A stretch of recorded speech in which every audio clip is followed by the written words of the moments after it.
partir de agora, você ouve o podcast semanal Cooperadores da Verdade, com Rodrigo e Maria Carolina Raimann, apologética católica pela hermenêutica da continuidade.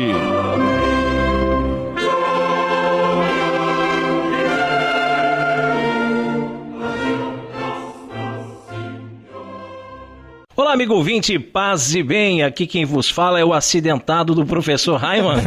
Estamos começando mais um podcast semanal, Cooperadores da Verdade, apologética católica pela hermenêutica da continuidade. Aqui se fala a verdade, custe o que custar, doa a quem doer. E o cooperador de hoje, que temos a graça de receber mais uma vez aqui nos estúdios Joseph Ratzinger, é o meu grande amigo e afilhado Peter Martins. Tudo bem, Peter? Olá, padrinho, sua bênção. Olá, ouvintes, Deus abençoe. Carol. Os nossos cooperadores ali do nosso grupo de apoiadores vão entender bem, né? Porque o acidentado, mandei uma foto ali. E quem também está aqui conosco é a Maria Carolina Raimann. Seja bem-vinda mais uma vez, querida. Muito obrigada, Raimann, nosso acidentado, nosso paciente, um pouco impaciente, às vezes. Muito impaciente, né? Muito chato, né? Muito cri-cri, mas faz parte isso também, né? Deus seja louvado por mais este programa, né? Muito bom estarmos aqui. Obrigada, Peter, né, por ter vindo mais uma vez cooperar com a verdade. E um grande abraço a todos os nossos irmãos que estão nos ouvindo. E nós queremos lembrar, porque lembrar nunca é demais, que esse programa é transmitido todas as quartas-feiras, às 20 horas, pela web rádio Eclésia, no site deidemarsantos.com.br. Também todas as quintas-feiras, às 20 horas, pela web rádio Navegantina, radionavegantina.com.br. Todas as sextas-feiras, às 20 horas, pela rádio Cristo Jovem, cristojovem.caster.fm. Todos os sábados, às 18 horas, pela web rádio Franciscanos, radiofranciscanos.com.br. E de segunda a sexta-feira, às 21 horas, pela rádio Princesa das Matas, 1560 AM, que também pode ser ouvida pela internet no endereço valeagora.web.com.br. E com o objetivo de adquirirmos equipamentos novos para substituir os nossos que já estão bem sucateados, estamos fazendo uma vaquinha. É isso mesmo, mas essa é uma vaquinha justa, né? Não é uma vaquinha para tirar a tatuagem da testa de bandido, né? Basta você entrar no nosso site, cooperadoresdaverdade.com, pois lá tem mais informações de como você pode contribuir com cartão de crédito ou boleto bancário. E agora também já é possível ser sócio do nosso clube do ouvinte. É isso aí. Basta entrar no site apoia.se, apoia-se, né? /Cooperadores da Verdade. Muito legal. E ao se tornar sócio, além de ajudar com essa obra de evangelização, tem várias recompensas. Apoiando com R$5 por mês, você participa do nosso grupo de apoiadores. Isso, é um grupo exclusivo no WhatsApp, no WhatsApp, exatamente. Muito bem, R$5 não é nada, né, gente? Imagina, né? Com R$15, além do grupo no WhatsApp, você ainda recebe uma newsletter mensal. E apoiando os Cooperadores da Verdade com R$20 por mês, além do grupo no WhatsApp, além da newsletter mensal, que é um texto assim show de bola de espiritualidade, muito bacana mesmo. Agora já estão recebendo o texto escrito pelo Peter, né, sobre o sofrimento, muito bacana, tá?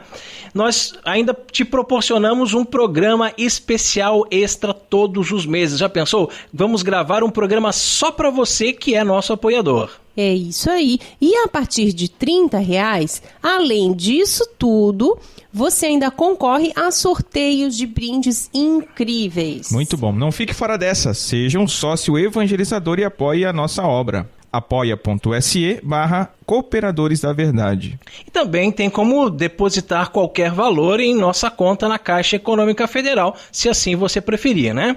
O Banco é Caixa Econômica Federal, agência 1879, operação 001, a conta corrente é 10610, dígito 1. E para quem faz uma transferência bancária ou alguma transação pela internet, principalmente precisa do CPF, o CPF é 020 034 769 11. Deus abençoe você. E em nosso momento de oração de hoje, além de todas as intenções que estão em nossos corações, queremos rezar por todas aquelas pessoas que já contribuíram com a nossa vaquinha ou que já são sócios do Clube do Ouvinte pelo Apoia-se /Cooperadores da Verdade, né? E também por todas aquelas pessoas que ainda vão nos ajudar. Nós estamos reunidos em nome do Pai, do Filho e do Espírito Santo. Amém. Pater noster qui es in celis, sanctificetur nomen tuum. Adveniat regnum tuum, fiat voluntas tua, sicut in cielo et in terra. Panem nostrum quotidianum da nobis hodie, et dimitis nobis debita nostra, sicut et nos debitoribus nostris, et ne nos inducas in tentationem, sed libera nos a malo. Amém. Ave Maria, gratia plena Dominus tecum, benedicta tu in mulieribus et benedictus fructus ventris tui, Iesus. Sancta Maria, Mater Dei, ora pro nobis peccatoribus, nunc et in hora mortis nostri. Amém. Gloria Patri et Filio et Spiritui Sancto, sicut erat in principio et nunc et semper et in saecula saeculorum. Amém.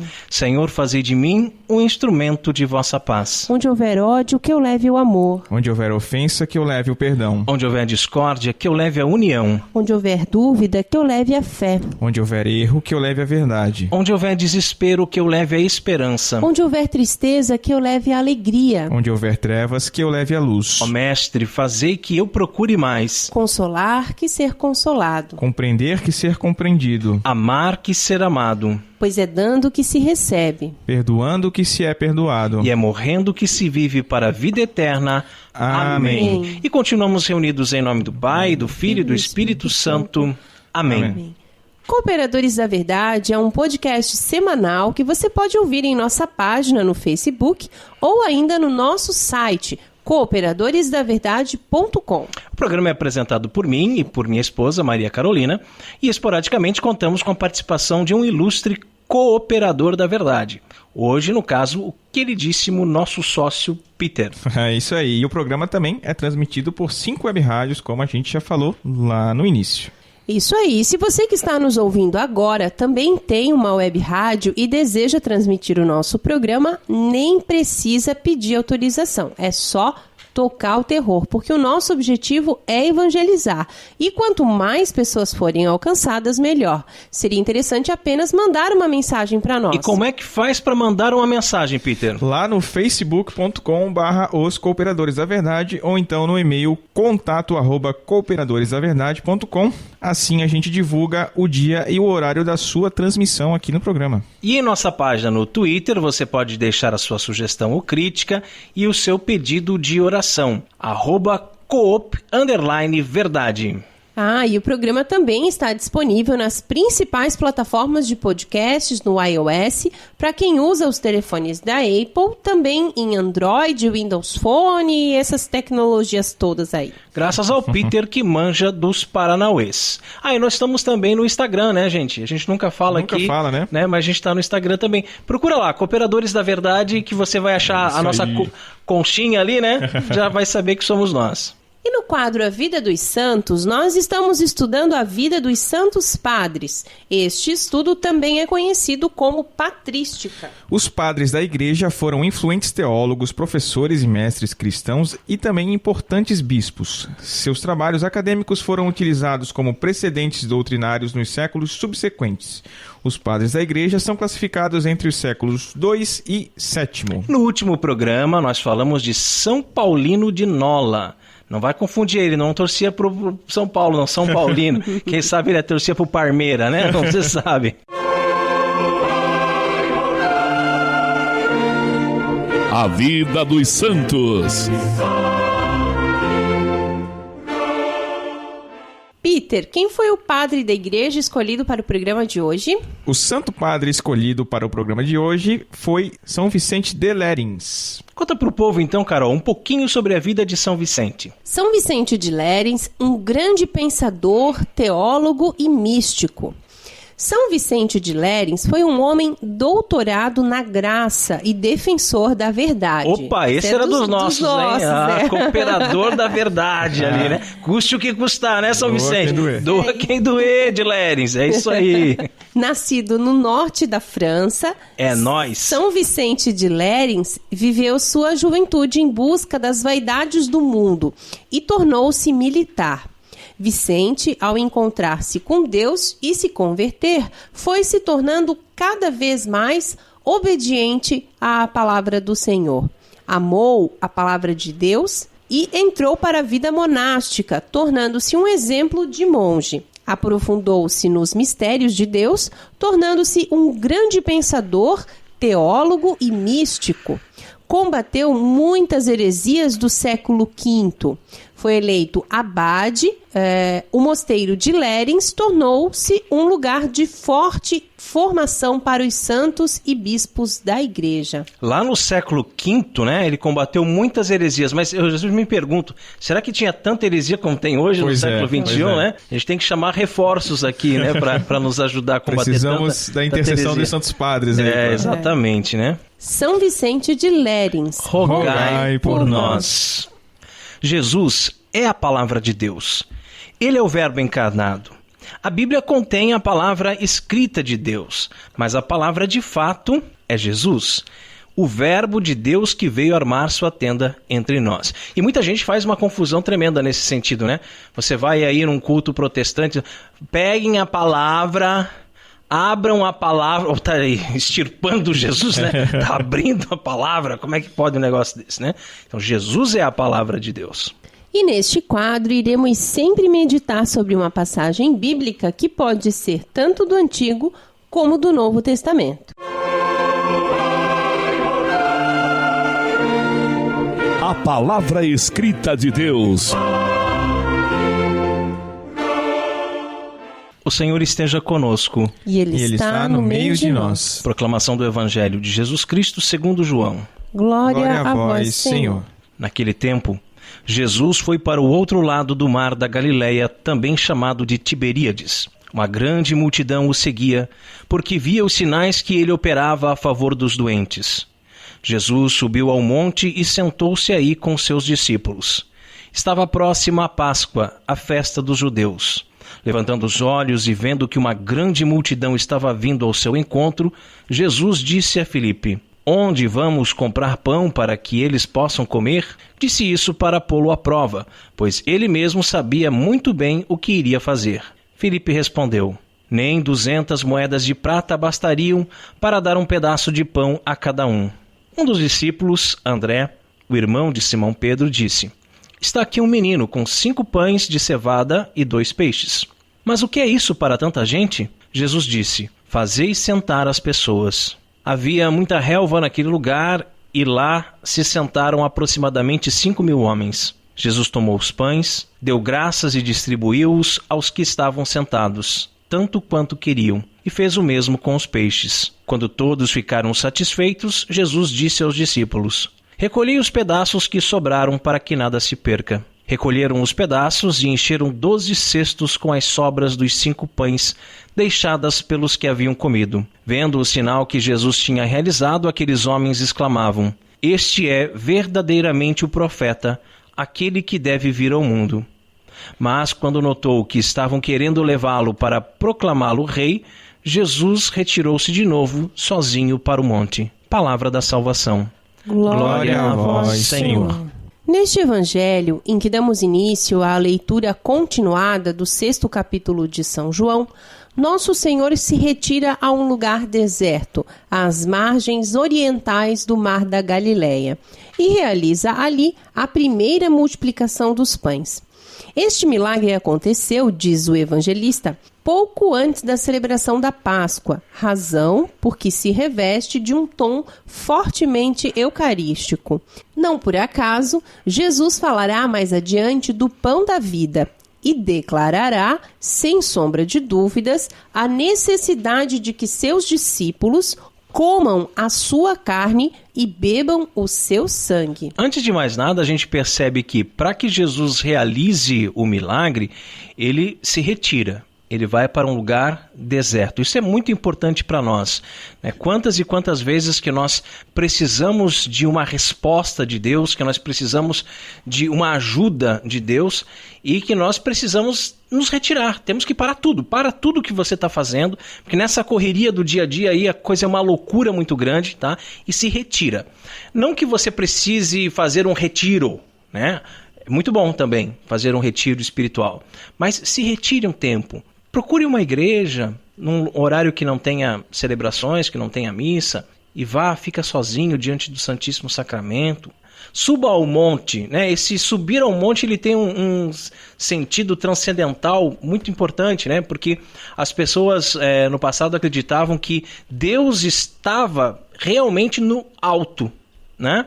Então, se eu subisse um monte, quanto mais alto eu fosse, mais perto de Deus eu estaria. Agora, é claro que esse subir ao monte ele é simbólico. Você não precisa fazer como os nossos irmãos afastados, né? Que de vez em quando tem o culto da oração no monte. Né? Aí eles sobem, fazem uma escalada lá, chegam lá morrendo, lá jogando os bofes para fora para poder rezar no monte. Para quê? Você podia ter rezado dentro da tua casa que o efeito era o mesmo. Né? Mas assim, esse retiro pessoal, essa tua escalada ao monte pessoal, né? Em qualquer lugar. Não tem como ir lá na igreja, então fecha-se no teu quarto, né? Fecha a porta, apaga a luz, acende uma vela, não sei. Uma introspecção para que você sozinho, no silêncio, se encontre com Deus. E Jesus, que é Deus, mas que também é o Filho de Deus, né? Vai se encontrar com o Pai nesse momento de oração no silêncio, nessa subida no monte, e dali nós temos um grande resultado, um milagre extraordinário, que é a multiplicação dos pães, onde ali, com o pouco, ele fez muito para aqueles 5.000 homens e, claro que a gente tem que lembrar que não foi contado as mulheres nem as crianças. Se fosse contado as mulheres e as crianças, dava muito mais de 5.000, tá? Foi contado só os homens. Ok? E aí, então, que a gente tem uma experiência dessa multiplicação, porque nós encontramos, infelizmente, aqui na América Latina, muitos sacerdotes que foram formados em seminários contaminados pela teologia da libertação. E recentemente, né, eu aqui acidentado, né, precisei ir numa capela diferente, eu não vou citar onde foi agora, né, tá? Precisei num outro local e tinha um padre que eu não conhecia. E ali a homilia dele não falava absolutamente nada a ver com o evangelho. Nada. Aquele anelzão de tucum no dedo, né, que dava para ver de quilômetros de distância, né, e ele só falando: reino de Deus é justiça social, reino de Deus é partilha, reino de Deus é luta de classes. Né? E aí a gente percebe que essas pessoas, elas interpretam a multiplicação dos pães como uma partilha fraterna, né? Onde cada um já tinha levado o seu lanchinho ali na sua sacola e chegou na hora, então eles partilharam, cada um deu o pouco que tinha, todo mundo comeu, ficou satisfeito, e aí está o grande milagre, que é o pobre que ajuda o pobre, né? Gente, se Jesus quisesse uma partilha de bens materiais, ele teria chegado lá no palácio de Herodes e teria dito assim: vamos pegar tudo que você tem aqui e dê para os pobres, né? Jesus nunca pregou isso. Né? Jesus nunca pregou essa partilha nesse sentido, né? A partilha é a partilha da fé, né? E quando Jesus ele multiplica os pães e mais adiante ele vai falar que ele é o pão da vida, ele está dizendo para a gente assim, um grande tapa na cara, né? Vocês querem só pão material? É isso que vocês querem? Então vão embora. Porque eu sou o pão da vida. Vocês acham essa palavra muito forte? Então pode abandonar o barco, né? Aí olha para os discípulos: e vocês também, o que vocês acham? Aí Pedro: não, Senhor, só tu tens palavras de vida eterna, nós vamos ficando por aqui. Nós sabemos que lá a coisa é mais complicada, né? Mas se é pão que vocês querem, a gente dá pão para vocês. Mas não é isso que Jesus veio fazer. Jesus veio dar o seu próprio corpo, o seu próprio sangue, por amor à humanidade. Trata-se, com efeito, de um ponto de virada no ministério público de Cristo, pois é nesse momento, de modo particular, que muitos de seus seguidores, escandalizados com o que acabaram de ouvir, decidem abandoná-lo, e Judas Iscariotes, já seduzido por Satanás, começa a vacilar na fé. É também nesse contexto que João situa a profissão de Pedro, o qual, cheio de seu costumado fervor, fala em nome de todos os apóstolos. E nós cremos e sabemos que tu és o Santo de Deus, ou seja, o Messias. O texto sagrado deixa claro, além disso, que o motivo primário dessa multiplicação dos pães foi a misericórdia de Cristo. De fato, o termo que São Mateus emprega para descrever o estado de ânimo em que Jesus se encontrava dá a entender que o Senhor sentiu uma entranhada comoção que fez surgir em sua alma santíssima um intenso afeto de misericórdia diante da indigência daquelas turbas, provenientes de todas as cidades da região. Do ponto de vista espiritual, por outro lado, também se pode entender esse milagre tanto como uma prefiguração do banquete eucarístico, quanto como uma expressão de que Deus tem o poder para fazer muito com o nosso pouco. Com efeito, naquele menino que oferece a Jesus 5 pães de cevada e 2 peixes, com os quais foram alimentados 5.000 homens, podemos ver simbolizados a cada um de nós que tão pouco amor somos capazes de oferecer a nosso Senhor. No entanto, Ele, que conhece de antemão todas as nossas necessidades, espera que recorramos confiadamente à sua bondade e poder, pois somos como gente esfomeada, sedenta de Deus e de verdade, quase a desfalecer de cansaço pelo deserto deste mundo. Cientes, pois, de nossa profunda fome de Jesus Eucarístico, aproximemo-nos hoje do altar de Cristo com um coração renovado pela esperança e peçamos a este compadecido Senhor que se digne a aceitar o nosso pobre amor, a fim de o multiplicar por sua graça em atos constantes de caridade. E essa belíssima reflexão sobre essa passagem do Evangelho pode ser encontrada no site do Reverendíssimo Padre Paulo Ricardo, o nosso mestre em opressão. Nós somos os Cooperadores da Verdade. Se você deseja ouvir os episódios mais antigos, inclusive os episódios da nossa primeira temporada, acesse o nosso site cooperadoresdaverdade.com. Peter, qual é o conselho de Padre Pio para nós no programa de hoje? Queira o Dulcíssimo Jesus conservar-nos na sua graça e dar-nos a felicidade de sermos admitidos, quando Ele quiser, no eterno convívio. Orando com Padre Pio. Quantas pessoas morrem todos os dias? Basta abrirmos os jornais para encontrarmos assassinatos, suicídios, acidentes, infartos fulminantes, né? E isso sem falar nas pessoas que ficam gravemente enfermas, né? E acabam deixando esta vida. Às vezes eu me pergunto, será que estas pessoas estavam preparadas para morrer? E aí eu pergunto para você, Maria Carolina, você está preparada para morrer? Peter Martins, você está preparado para morrer? É uma pergunta difícil, né? É difícil. Eu acho que a gente nunca está preparado para morrer, né? E assim, e quando a gente tem um ente querido que está doente ou que já está muito velhinho, né, que a gente sabe que a qualquer momento se vai, a gente diz assim, nós temos que nos preparar, ele vai morrer ela vai morrer daqui a uns dias, tal. Mas a gente não está preparado, a gente nunca está preparado. Mas nós temos que nos preparar de alguma forma, não é verdade? Apesar desse ser o nosso objetivo, né? É para isso que nós vivemos, para isso que a gente caminha, a gente se confessa, a gente quer estar sempre em estado de graça. Mas é difícil mesmo, muito complicado, né? Desde o dia em que nascemos, né? Cada minuto é um minuto a menos nesta vida aqui na Terra. E a cada dia que passa, nós estamos mais perto de morrer. Pode parecer um pensamento até fúnebre, né? Mas é uma realidade da qual ninguém pode escapar. Você abraçou o seu pai hoje? A sua mãe? Os seus filhos? Seus irmãos? Seus amigos? Pois pode ser que amanhã eles já não estejam entre nós. E só quem já perdeu alguém a quem amou muito sabe o tamanho dessa dor. E eu falo, né? Como aconteceu agora há pouco tempo, meu marido saiu para trabalhar num dia normal, um dia comum. Eu fiquei em casa, ia lavar a louça do jantar e aí ele sofreu um acidente de moto. Então é assim que as coisas acontecem muito de forma repentina, né? A gente não tá preparado. Eu não estava preparada, né, para, enfim, passar a semana inteira lá no hospital e toda essa questão, né, de cirurgia e tudo. E imagina foi eu, né? Um susto muito grande, Quando fiz o raio-x e a doutora disse assim, você vai ter que ficar internado. Mas a partir de quando? Imediatamente. Como assim imediatamente? Eu não quero, né? E com certeza, assim, isso ainda foi um caso, graças a Deus, né? A gente louva a Deus e agradece que não foi nada, né, de grave. Mas quantas pessoas, agora mesmo, há pouco tempo, eu fui na missa de 7º dia do marido de uma amiga minha, né?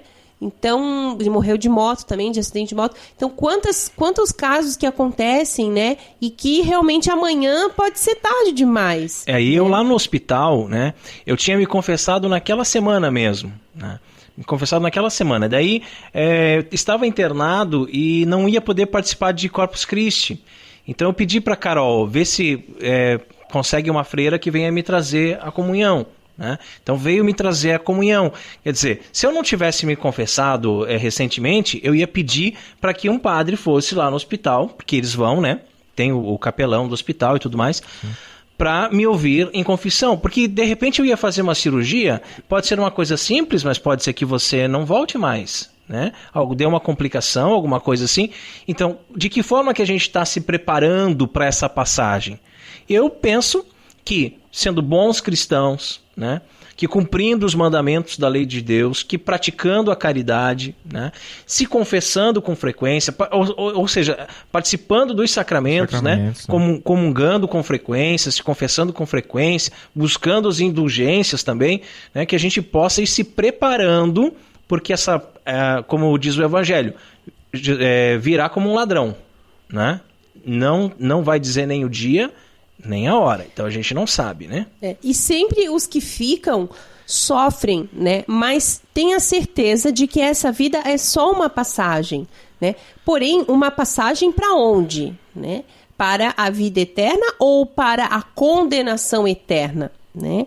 Padre Pio nos diz que Oxalá Jesus possa nos conservar na sua graça, pois se não estivermos na graça de Deus na hora da morte, só Deus sabe o que será de nossa alma. E Ele é o justo juiz. E graças a Deus que Ele é justo. É verdade. Né? Porque a gente falava até no programa passado sobre isso, né, Carol?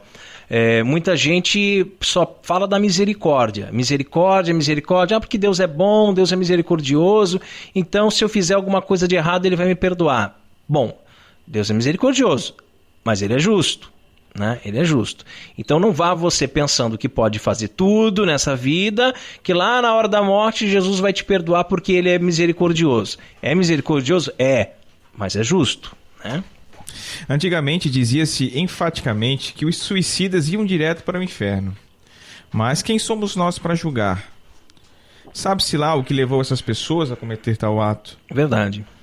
Sabe-se lá se no momento agonizante da morte ela não se arrependeu do seu pecado?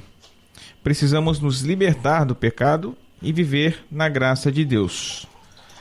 Não deixe para amanhã. Diga não ao pecado hoje e viva cada dia como se fosse o último.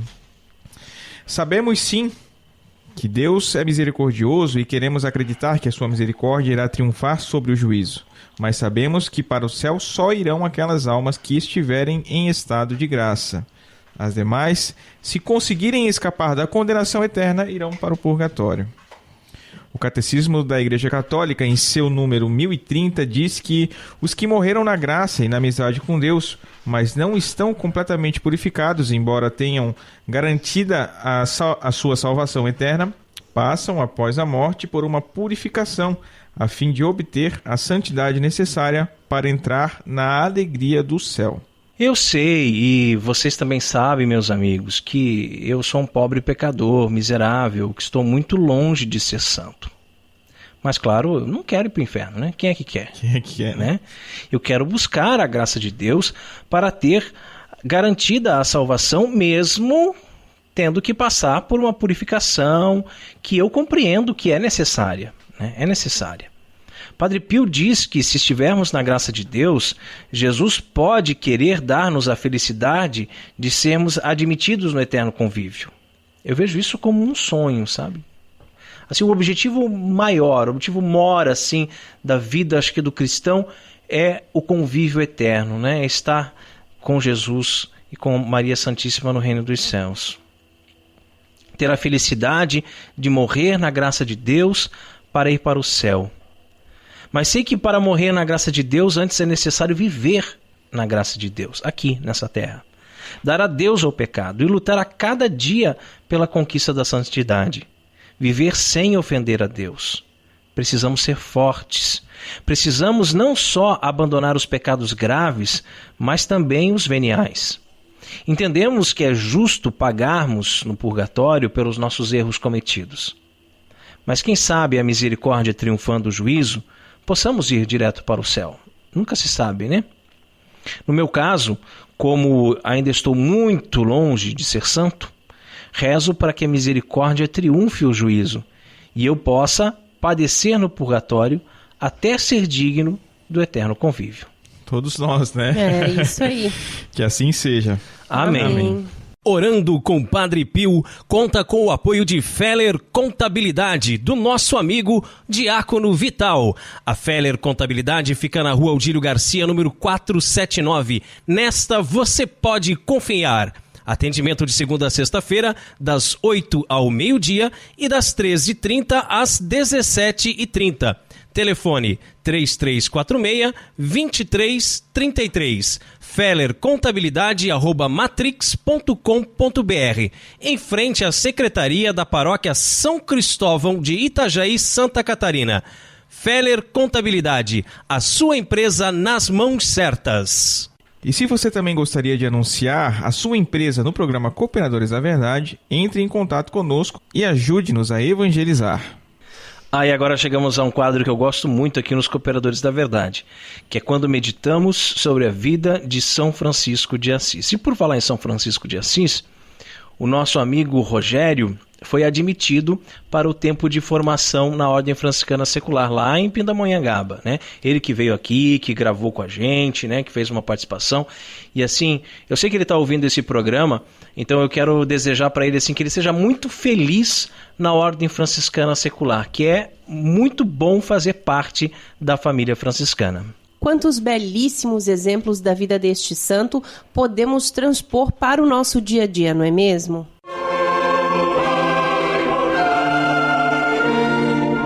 Fontes franciscanas. Francisco de Assis renunciou toda a glória que não tivesse o sabor de Cristo. Sabemos que toda a vida de nosso Senhor Jesus Cristo é mistério. Desde a sua encarnação, seu nascimento, sua vida pública, os seus milagres, suas curas, seus exorcismos, sua paixão e morte, sua descida aos infernos, sua ressurreição e ascensão aos céus, tudo isso é mistério da fé. E nossa vida também é um ciclo onde temos momentos que podem se assemelhar mais aos sofrimentos de Cristo e outros que podem se assemelhar mais à sua glória. Portanto, tudo aquilo que fazemos, tudo aquilo que vivemos, todos os momentos bons ou ruins devem ter o sabor de Cristo. Se não tiver o sabor de Cristo, terá o sabor do mundo. E se vivemos nos alimentando dos sabores do mundo, é porque não somos cristãos, e sim mundanos. O cristão é um outro Cristo, por isso conforma a sua vida à vida do seu Senhor. E assim era também Francisco de Assis, que imitava em tudo Jesus e tentava cada dia mais se assemelhar a ele, tanto que recebeu em seu próprio corpo as marcas da paixão do Senhor. E quando nós falamos que devemos experimentar e viver tudo aquilo que tem sabor de Cristo e não o que tem sabor do mundo, é muito difícil discernir. É muito difícil, porque o mundo nos oferece coisas muito saborosas, coisas muito prazerosas. E que aí, às vezes, aquilo é tão bom, tão bom, tão bom, que eu não quero largar de jeito nenhum. Então, eu dou um jeito de colocar uma máscara de Cristo naquilo. Eu revisto aquilo de Cristo, né? Então, por exemplo, eu gosto muito de pagode. né? Agora eu fui pra igreja, daí na igreja não tem pagode, não sei o quê. Vamos promover o pagode com Jesus. O pragode, né? Aí, agora é o funk com Jesus, é cristoteca, é não sei o quê. Entendeu, gente, o que é? Carnaval com Jesus. Então a gente vai revestindo de Cristo as coisas que a gente gostava lá no mundo. É meio complicado, né? Meio complicado. Eu acho que abriria um debate aqui muito longo para a gente saber o que é válido, o que não é válido. Mas assim, procuremos o que é sabor autêntico de Cristo, né? Eu diria que é importante que não se revista o Cristo com as coisas do mundo, né? Nós sabemos o quanto São Francisco de Assis era humilde, o quanto ele queria desaparecer para que Cristo fosse louvado e quantas renúncias mesmo que ele fez, né? Dessa forma, podemos concluir erroneamente que São Francisco tenha renunciado à glória. De fato, ele renunciou sim à glória humana. Renunciou toda a glória que vem dos homens, mas não renunciou à glória de Cristo, pois, do contrário, estaria renunciando o próprio Cristo. Francisco viveu o presépio em Gréquio, realizou muitas curas em nome do Senhor, expulsou muitos demônios, sofreu a paixão e, portanto, seria justo e digno que vivesse também a glória de Jesus, mas não a vanglória que vemos em muitos pregadores dos nossos dias, e sim aquela que tem o sabor de Cristo. O próprio apóstolo Paulo, que também tanto sofreu por amor ao Cristo e afirmava ter um espinho na carne, que alguns teólogos afirmam que poderia se tratar de estigmas, embora ainda haja muita controvérsia sobre este assunto, dizia não se gloriar em nada, a não ser no próprio Cristo. E aí a gente falava de sabor de Cristo e sabor do mundo. Da mesma forma, a gente pode falar glória de Cristo e glória do mundo. Glória do mundo é vanglória. Não vai te levar a lugar nenhum, meu irmão. A lugar nenhum. Você tem talentos, você tem coisas que você faz que são bonitinhas, que é legalzinho, você pinta legal, você canta bem, você toca bem um instrumento musical. Enfim, você é elogiado, você é aplaudido. Use esses seus talentos para o reino dos céus. Use os seus talentos para a glória de Deus e não para a sua vanglória. Porque a vanglória realmente não nos leva... Quer dizer, eu ia dizer não leva a lugar nenhum, mas eu acho que nos leva... Pro inferno, né? É um lugarzinho bem desagradável, né? Quinto. Um cheirinho de enxofre. O fato é que não nos sacia, né? Não nos sustenta, né? Pois é, nós vimos o exemplo de São Francisco, né? Mas e quanto a nós? Em que ou em quem buscamos a glória? Em nossas realizações profissionais, em nossos relacionamentos amorosos, buscamos fama, reconhecimento? Ou procuramos nos humilhar, procuramos desaparecer para que Cristo seja louvado? Procuramos elogios ou buscamos sofrer as dores da paixão do Senhor nas lutas do dia a dia, para um dia finalmente gozar nos céus da glória de Deus? E muita gente que interpreta erroneamente o nosso apostolado nos critica fortemente, abertamente, né? Dizendo que nós temos um podcast semanal ou nós fazemos vídeos para a internet porque nós queremos aparecer, porque nós estamos buscando a vanglória. Pelo contrário, nós queremos que Cristo apareça, que Cristo seja amado, que Cristo seja conhecido. Nós queremos a glória de Cristo, não a vanglória. Agora, essas pessoas que vêm com esse tipo de crítica é porque de fato não conhecem, né, o que é um apostolado, o que é uma dedicação praticamente integral, né?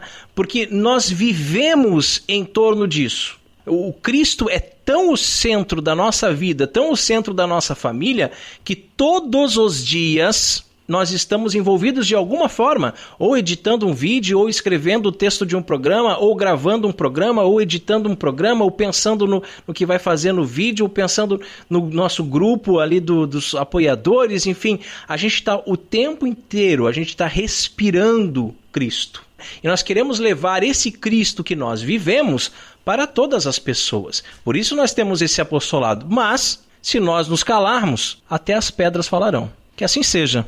Amém. Amém. Fontes Franciscanas conta com o apoio da Livraria Católica Auxílio dos Cristãos. Artigos religiosos.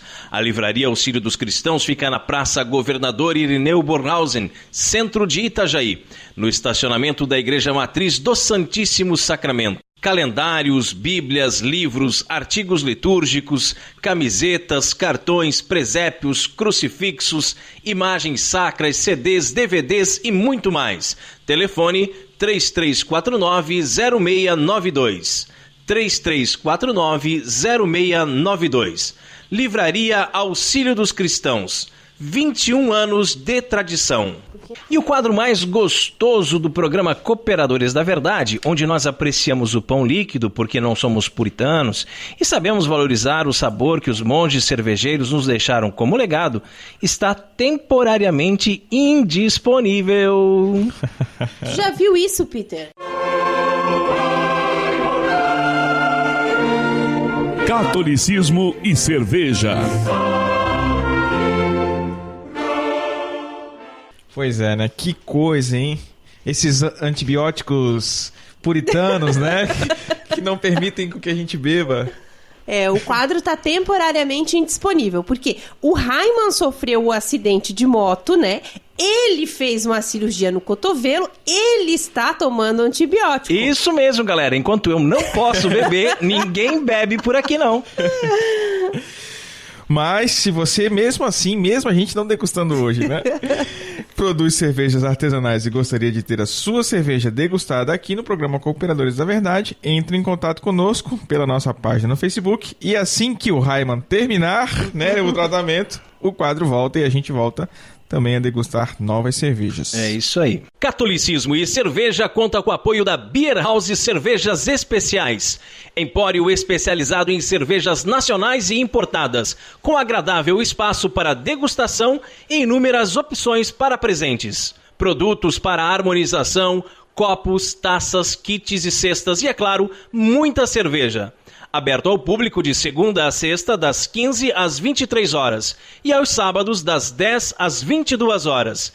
A nossa missão é trazer o universo cervejeiro cada vez mais próximo dos apreciadores dessa bebida inigualável. A Beer House está situada na Avenida Coronel Marcos Conder, número 950, Sala Térrea, Centro, Itajaí, Santa Catarina.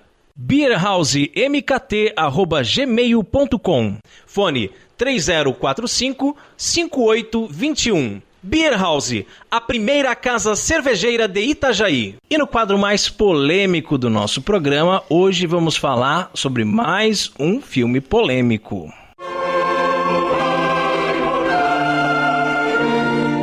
A Hora da Treta. Silêncio. O filme de Scorsese e a polêmica das apostasias. Pega a pipoca, povo católico. Então, no início de março, chegou ao Brasil o filme Silêncio, baseado no livro homônimo. Mas eu não vi o filme ainda. Nem eu. Você já viu, Carol? Não. Também não li o livro. Não. Você leu o livro? Não. Nem eu. Leu? Não. Então aqui para tudo é inédito para nós aqui, né? Tá? Agora eu sei que você já ouviu falar por aí que esse filme seria contra a Igreja Católica, pois seria uma ode à apostasia, né? Para quem não sabe, apostatar é renunciar à fé católica. Bem, como nós já dissemos, nós aqui ainda não vimos o filme, não lemos o livro, mas a julgar pelo que nós andamos ouvindo por aí, né? A história não é bem assim, não. Para começar, Silêncio é uma história de ficção contada por um japonês católico e baseada em fatos e personagens reais. O livro é ambientado no século XVII, durante a violenta perseguição ao cristianismo no Japão. Naquela época, com medo de que o cristianismo fosse uma porta para a dominação cultural do Ocidente, os governantes do Japão decidem declarar a nova religião como ilegal e perseguem implacavelmente todos os fiéis, submetendo-os a torturas tenebrosas caso não participem de um ritual para negar a sua fé. Agora sim, um livro que depois vira filme, que é de ficção, mas baseado em fatos reais e que vai relatar a perseguição ao cristianismo no Japão. Então aqui nós estamos falando de uma ambientação no cenário aqui do Japão, mas o quanto os cristãos já foram perseguidos mundo afora. E ainda são perseguidos hoje. E ainda são. Só que sempre existe essa ideia de que, se você não quiser participar de um ritual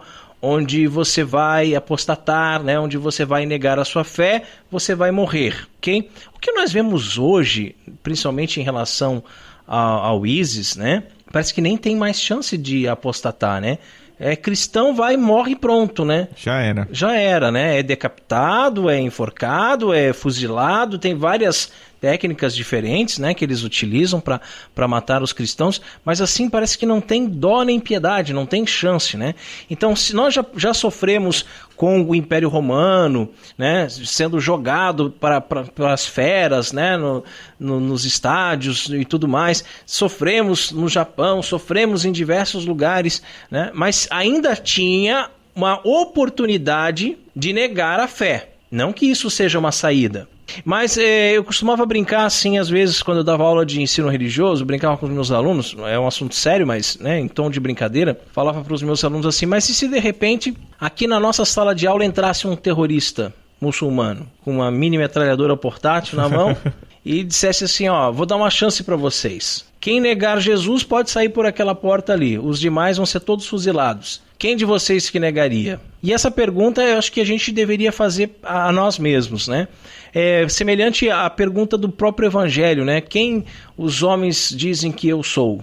Tu és o Messias, o Filho do Deus vivo. Então, se ele é para nós o Messias, o Filho do Deus vivo, não importa torturas, não importa a forma como vão nos matar, né? Se nós vamos passar por diversos tipos de sofrimentos até morrer, se vão nos pendurar num poste todo dia arrancar uma unha, não importa. A gente não vai negar a fé, porque a gente sabe que essa vida é passageira e o que nos aguarda é a vida eterna.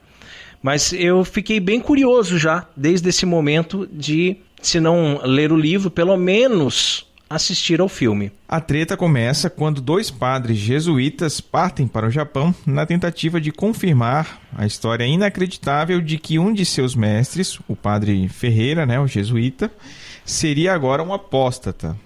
Na história real, o padre Ferreira existiu e realmente apostatou. Também houve uma missão de resgate, mas que em vez de 2 padres foram 10. Todos apostataram ou morreram. Se na Roma Antiga os cristãos eram convidados a queimar incenso aos deuses pagãos, no Japão eram levados ao ritual da Efumi. Era apresentada aos cristãos capturados uma placa de madeira chamada de fumie. É isso mesmo, o nome do objeto é o contrário do nome do ritual, na qual estavam gravadas as imagens de Cristo ou da Virgem Maria. Os fiéis tinham que pisar nas imagens e, eventualmente, gritar algumas blasfêmias pedidas pelos oficiais. Só assim poderiam ser libertados. A principal malandragem que as autoridades usavam para convencer os cristãos era dizer que o ato de pisar na fumie poderia ser feito apenas por formalidade e que ele poderia continuar cultivando suas crenças em seu coração. Mas, sei lá, né? Não. E aí, caso se recusasse, né, a essa blasfêmia, eles eram mortos ou submetidos a torturas, que fariam o Coringa parecer uma freira cantora. Porém, no caso dos padres, era um pouco pior, porque além de serem torturados, eram condenados a ver a tortura dos seus fiéis, até que eles apostatassem. A consequência de toda essa violência foi o banimento do cristianismo, que foi empurrado para a clandestinidade, e a eliminação de todos os padres do país. Os sacerdotes que apostataram foram confinados em belas residências, se deram melhor do que o pessoal da Lava Jato, e obrigados a desenvolver trabalhos de refutação do cristianismo. Aqueles que resistiram e não apostataram na Efumi foram torturados e mortos. É nesse clima super convidativo Super! que os padres Sebastião Rodrigues e Francisco Garpe, personagens de ficção que representam aquele grupo de 10 pessoas, chegam ao Japão. Lá descobrem que, mesmo diante de todos os perigos, existem comunidades inteiras de cristãos com uma fé surpreendentemente viva, talvez mais viva do que nos nossos dias atuais. O que acontece depois é uma descrição comovente de como a missão de um padre é importante. É impossível não se emocionar diante da sede desse povo e da criatividade para se organizar e viver a sua fé. Só que tudo isso é frágil. Basta uma única denúncia para que todo o povoado caia em desgraça. Estava pensando também no movimento, né, dos cristeiros, né, que também passaram por isso aqui no México, né? E Viva Cristo Rei, né, e tal, e aquele menino, né, a gente vê o filme, a gente cai em lágrimas, né, então é impossível não se emocionar, né, não se comover com os nossos irmãos que sofreram até o final, que derramaram por Jesus até a última gota de sangue, né? Para não negar a fé, né? E a gente fala assim, né? Por exemplo, eu falo, né? Nossa, mas não tem como negar a minha fé. Imagina, eu rezo todo dia, né? Peço a Deus todo dia. Aí vem uma oportunidade dessa, porque pra gente seria uma oportunidade, né? E aí a gente vai negar a Cristo? Não vamos. Mas, sei lá, a gente é tão pequeno, né? A gente é muito fraco, né? Porque, veja bem, olha só. Uma coisa... você dizer assim, ó, nós vamos te matar, nós vamos te torturar, nós vamos arrancar um dedo cada dia. Outra coisa é, de repente, aparecer com o seu filho, com a sua esposa, e começarem a... Não faço nada com você, mas vou começar a torturar a sua esposa, começar a torturar seu filho, e até você negar a fé. Então, do outro lado, você tem que ter um respaldo, a pessoa sendo torturada e dizendo assim, não negue, pode fazer o que quiserem comigo, que você não vai negar. Porque é complicado, é uma situação muito difícil. É a situação que os padres passaram. Exatamente, é muito, muito delicado. Como você já deve imaginar, é exatamente o que acontece. Por conta disso, a vida dessas comunidades e dos 2 padres muda completamente. Daí em diante, passamos a acompanhar heróis nos quais a certeza da salvação enfrenta a mesquinhez e crueldade do homem. Mas também veremos alguns fracos caindo pelo caminho. Olhar o drama de quem apostata e o heroísmo de quem vai até o sangue no combate contra o pecado nos faz pensar, né? Assim como a gente já está pensando desde agora. Né? E a gente pensa justamente esse negócio do heroísmo, né? Então, outro dia eu estava ouvindo uma pregação, acho que na homilia diária, né, do Padre Paulo, ele falando justamente essa questão assim, de que você imagina um assalto, né? Você é assaltado, o ladrão quer o dinheiro. Aí você, como ama mais a sua vida, mais a sua integridade física do que o dinheiro, você dá o dinheiro para ele. Pronto, beleza. Agora entrou o bandido na sua casa e ameaça a matar a sua esposa e seus filhos. Aí como você ama mais a sua esposa e seus filhos do que a si mesmo, aí vem o heroísmo. Aí você parte para cima do bandido, mesmo que você não tenha armas, que você não tenha condições, que você não tenha chance, né?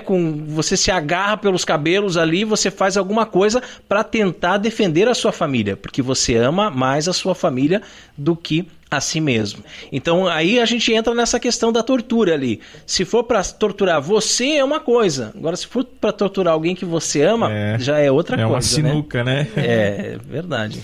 E quantas vezes, né, nós somos apresentados às fumier do nosso tempo? E como caímos tão facilmente na tentação de pisá-la, removendo o Cristo da nossa vida, do nosso trabalho, do nosso estudo, do nosso namoro, do nosso casamento, da nossa cultura e da nossa política, hein? Nós assistimos agora recentemente aquele filme protestante, Deus Não Está Morto 2. Esse filme é muito bom, né? Eu tinha assistido o 1, né, sozinho, eu não gostei muito. Né? E a Carol não tinha visto ainda, daí eu vi que tava o 2 na Netflix.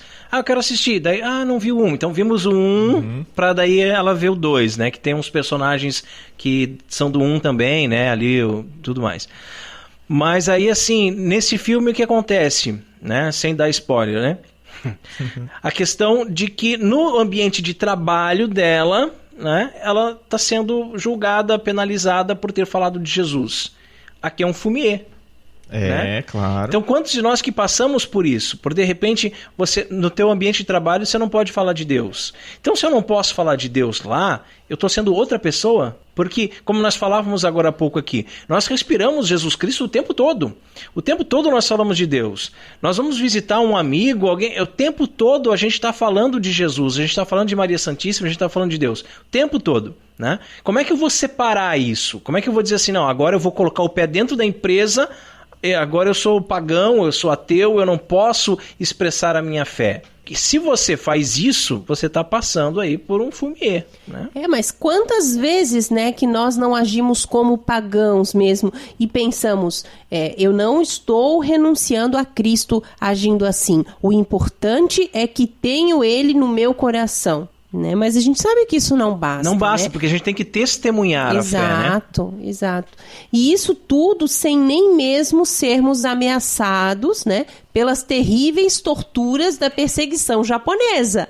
Né? Imagina se fosse, né, o caso. De fato, nós falamos no princípio que tratava-se de um livro que vira filme, né, que ele é ficção, mas baseado em fatos reais. Como ninguém aqui leu o livro nem viu o filme, nós pensamos da seguinte maneira, que se for fiel à história que realmente aconteceu no Japão, nós não teremos um final feliz, não teremos.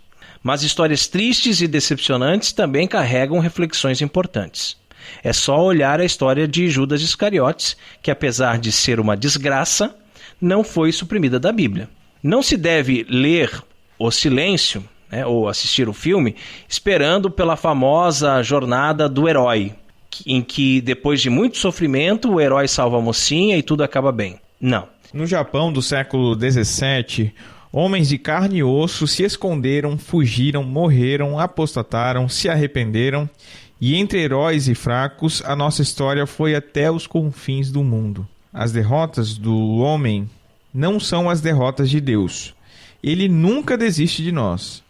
O silêncio nos ajuda a pensar na grandeza do heroísmo, na desgraça da nossa fragilidade e na misericórdia que o Senhor tem para com todos. Bem, agora que você já sabe que o livro é altamente recomendável, só nos resta esperar que Scorsese tenha feito um bom trabalho, né? E não avacalhe com a obra de Shusaku Endo.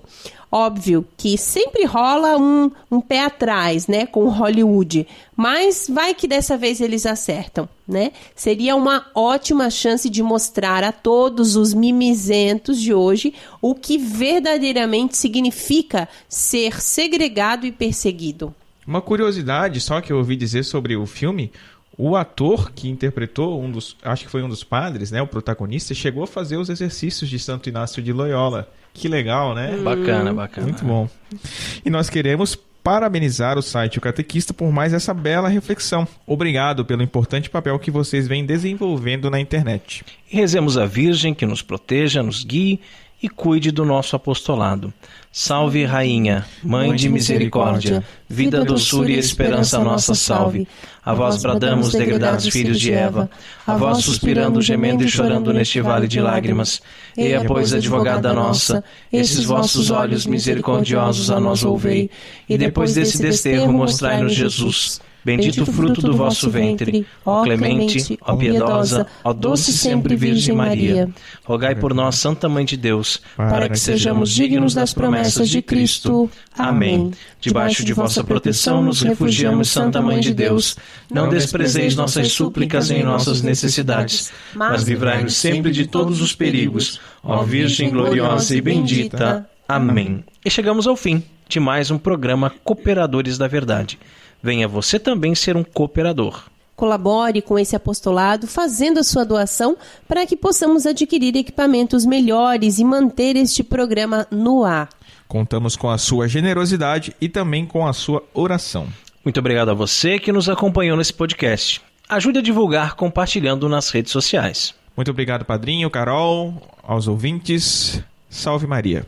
Muito obrigada, Peter, né, que hoje está aqui, acredito que pela última vez, assim, como um pai sem uma filha ainda, né? Porque a Clara está para chegar nos próximos dias. Logicamente, então... que quando você ouvir esse programa, a Clara já estará entre nós. Já terá nascido, é verdade.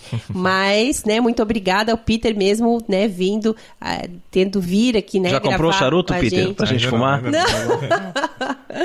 Muito obrigada, Rodrigo, que também, né, acidentado, tem se esforçado, né, para escrever os textos e editar com a mão esquerda e tudo. Muito obrigada, Deus seja louvado. Obrigado, Peter, obrigado, Carol, Deus abençoe a todos, paz e bem.